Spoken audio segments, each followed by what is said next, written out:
আসসালামু আলাইকুম মিলন ভাই, আগামী কাউন্সিলর নির্বাচনকে ঘিরে আপনার মতামতটা বলেন।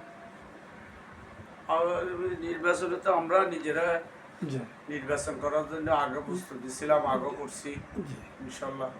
এবারও করার জন্য এবারও প্রস্তুতি। করার জন্য প্রস্তুতি আছে ইনশাল্লাহ।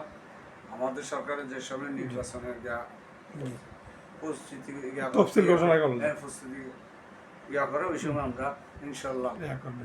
হ্যাঁ, দল থেকে যদি আপনাকে নমিনেশন না দেয়, দল থেকেও সেরকম সুযোগ নেই, আমরা যা জানি। দল থেকে এমনি জাস্ট সমর্থন দিবে একটা জিনিস।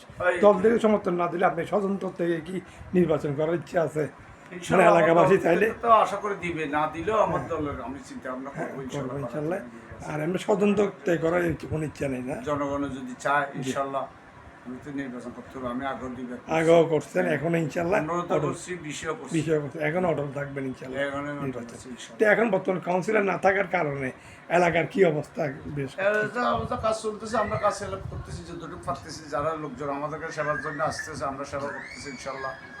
এই নিয়ে নিতেছি আমাদের ওয়ার্ড অফিস এখানে কাছে আমাদের ওখানে গিয়া করতেছি। যারা লালদিঘিপাড়া আমাদের ম্যাজিস্ট্রেট সাহেব বসে ওখানে দেখাই দিচ্ছি, এই যে আমরা যাচ্ছি, আমরা সেবা করার সেবা সুযোগ দিচ্ছি। তো মোটামুটি যেন আগে তাড়াতাড়ি যে নির্বাচনটা হয়ে যায়, এটা হলে ভালো হবে না? আর ইনশাল্লাহ তা তো ঠিক আছে, তারপরে দেশের পরিস্থিতি তো নিয়ে আমি চিন্তা করতে হবে। এইটাই দেশের সরকারও তো প্রস্তুতি গ্রহণ করতে হবে এইটাই ইনশাল্লাহ। তাহলে ইনশাল্লাহ আপনি নির্বাচনে অটল থাকবেন। ইনশাল্লাহ। ধন্যবাদ।